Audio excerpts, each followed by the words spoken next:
Hi hello welcome back. This is my channel Howdu. Today பார்க்க போகிற video இல்லைனா free ஃபயருக்கான ஒரு 7 ப்ரோ டிப்ஸ் அண்ட் டிக்ஸ் தான் பார்க்க போகிறோம். ஸோ மறக்காமல் சேனலை சப்ஸ்கிரைப் பண்ணி வச்சுக்கோங்க, பிடிச்சிருந்தா லைக் பண்ணி வச்சுக்கோங்க. வாங்க வீடியோக்குள்ளே போகலாம்.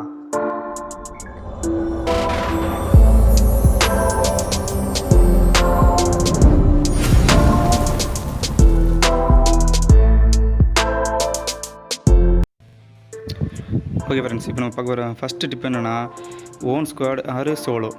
என்னடா இது ஓன் ஸ்குவாட் ஆர் சோலோ அப்படின்னு போட்டுருக்கீங்கன்னா, நம்மளோட ஓன் ஸ்குவாடை ஃபஸ்ட்டு வந்து நம்ம கூப்பிடணும். ஓன் ஸ்குவாட்னா சும்மா 2 பேர் 3 பேர் போகிறது இல்லை, 4 பேருமே ஓன் ஸ்குவாடாகவே தான் இருக்கணும். அப்படி இருந்தால் மட்டும் தான் மேட்ச் கிரியேட் பண்ணணும். ஒருத்தர் தான் வந்திருக்காரு, இப்போ என் பார்த்தீங்கன்னா என் டீமில் ஒருத்தர் தான் வந்திருக்கான், இன்னும் 2 பேர் கூப்பிட்டா வரமாட்டானுங்க. ஸோ அந்த மாதிரி இருக்கும் பட்சத்தில் வந்து நம்ம அதை ஒருத்தர் கூட்டிகிட்டு மட்டும் நம்ம 2 பேரும் போய் தனியாக அடிச்சுக்கலாம் அப்படின்னு நினச்சா அதுதான் பெரிய தப்பு. ஏன்னா கூட வர 2 பேர் வந்து நம்ம மாதிரி ஒழுங்காக ஆட மாட்டாங்க, அவங்க சொதப்பிட்டாங்கன்னா பெரிய பிரச்சனையாயிரும். இதுக்காக நம்ம சோலோவாகவே போயிடலாம். இவங்கள மாதிரி நம்ம 2 பேர் மட்டும் கூட்டிகிட்டு போகிறது, இல்லைனா நம்ம 3 பேர் போகலாம், ஒருத்தர் தான் 100 பேர் இருக்கானா அது பரவாயில்ல.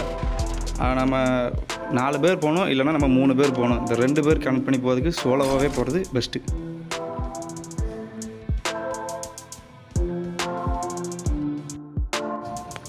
ஓகே ஃப்ரெண்ட்ஸ், இப்போ நம்ம 2வது டிப்ஸ் என்னென்னா நோ ஃபெஸ்ட்டு. என்னடா இது நோ ஃபெஸ்ட்டுன்னு போட்டுக்கலாம் பார்த்தீங்கன்னா, ஃபஸ்ட் மேட்ச்சில் ஃபெஸ்ட் வச்சுனா அடிக்க முடியும், என்னடா நோ ஃபெஸ்ட் அப்படிங்கிறனா, நீங்கள் ஃபஸ்ட் மேட்ச்சுக்கு மட்டும் கான்சன்ட்ரேட் பண்ணி ஃபெஸ்ட் எடுத்துகிட்டு போனீங்கன்னா அதுதான் பெரிய தப்பு.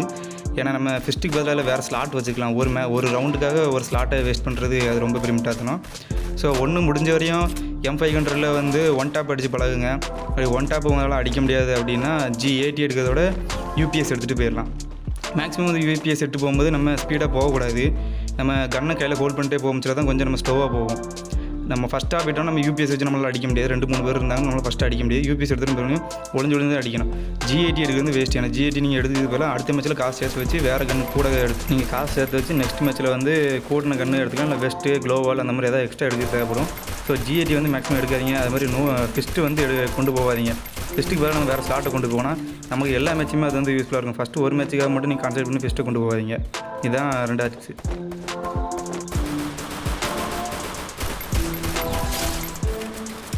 ஓகே ஃப்ரெண்ட்ஸ், இப்போ நம்ம நெக்ஸ்ட் பார்க்குற டிப்ஸ் என்னென்னா, நம்ம என்ன கன் சூஸ் பண்ணலாம், ஷார்ட் கன்னா ஆறு தாம்சனாண்டு. இப்போ ஷார்ட் கன் எடுக்கிறவங்க வந்து ஃபோன் வந்து கண்டிப்பாக லேக் ஆகக்கூடாது, க்ளோவால் நல்லா ஸ்பீடாக போட தெரியணும்.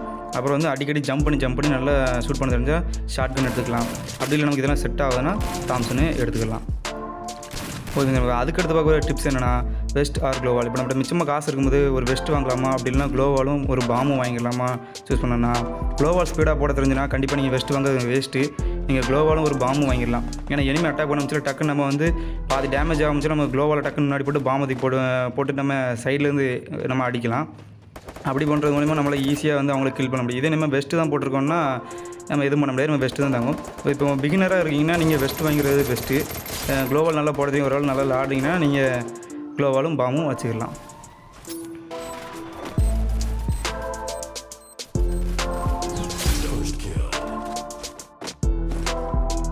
இப்போ நம்ம நெக்ஸ்ட் பார்க்குற டிப்ஸ் என்னென்னா 2+1+1 ஸ்ட்ராட்டஜி. இதனோட ஸ்ட்ராட்டஜி அப்படின்னு கேட்டிங்கன்னா, நம்ம டீமில் 2 பேர் வந்து ஸ்ட்ரைட்டாக போகணும், ஒருத்தர் வந்து சுற்றி போகணும், இன்னொருத்தர் வந்து நம்ம 2 பேருக்கு பின்னாடி இருந்து கார்டு கொடுக்கணும். இதுதான் 2+1+1 ஸ்ட்ராட்டஜி.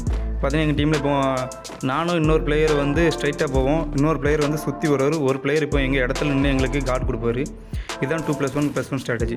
இந்த ஸ்ட்ராட்டஜியில் வந்து நம்ம ஏறி போய் நம்ம 2 பேருங்க அடிப்பாங்க, சைட்லேருந்து ஒருத்தர் அடிப்பாங்க, இங்கேருந்து பின்னாடி தான் நம்ம 2 பேர் போக சொதப்பிட்டுனா நம்ம இடத்த வந்து கார்டு கொடுக்குறவன் வந்து நம்மளை காப்பாற்ற வருவான். அதுக்கு தான் இந்த 2+1+1 ஸ்ட்ராட்டஜி. இதை யூஸ் பண்ணி பாருங்கள். இப்போ எங்களை போட்டு இப்போ இருக்கிறானுங்க, நாங்கள் 2 பேர் இப்போ அப்படி சைடில் ஒழிஞ்சிட்டோன்னா இப்போ அவனுங்க அடிக்க ஆரம்பிப்பானுங்க. இப்படி மாற்றி அடிக்கும்போது எல்லா பக்கத்துலேருந்து அடிக்கும்போது என்னடா இதுன்னு கன்ஃபியூஸ் ஆவானுங்க. அப்போ நம்ம ஈஸியாக மேட்ரு முடிச்சிடலாம்.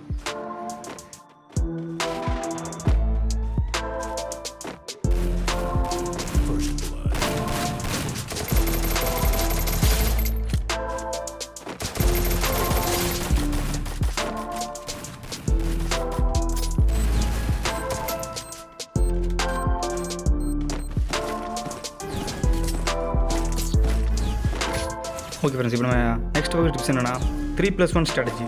3+1 ஸ்ட்ராட்டஜி என்னடா அப்படின்னு கேட்டிங்கன்னா, 3 பேர் ஸ்ட்ரைட்டாக போவாங்க, ஒருத்தர் மட்டும் சுற்றி வந்து அடிக்கணும். இப்போ எங்கள் டீமில் இப்போ பார்த்தீங்கன்னா தெரியும், இப்போ 3 பேர் வந்து ஸ்ட்ரைட்டாக போவானுங்க, நான் மட்டும் அப்படி சுற்றி வந்து இப்போ அடிப்போம். இப்படி அடிக்கும்போது வந்து ஃப்ரண்ட்டில் வந்து இவங்க 3 பேர் வந்து கன்ஃபியூஸ் பண்ணிட்டு இருக்கும்போது நம்ம பின்னாடி வந்து சைடில் வந்து அடிக்கலாம் இவங்கள. மேக்ஸிமம் சுற்றி போகிறவங்க வந்து பேக்கில் வந்து அடிக்கணும்னு நினச்சிங்கன்னா அது வந்து பெரிய தப்பு. பேக்கில் போகிறக்குள்ளேயும் இங்கே நம்ம டீமில் ஒருத்தனையாக காலி பண்ணிடுவானுங்க. ஏன்னா நம்ம டீமில் 3 பேர் தான் முன்னாடி வந்து புஷ் பண்ணுவாங்க, அவங்க 4 பேர் புஷ் பண்ண முடிச்சுல ஒருத்தனை காலி பண்ணிட்டாங்கன்னா அப்புறம் ரொம்ப கஷ்டமாயிரும். ஸோ மேக்ஸிமம் வந்து சுற்றி வர்றவங்க வந்து சைட்லேருந்து புஷ் பண்ணுங்கள்.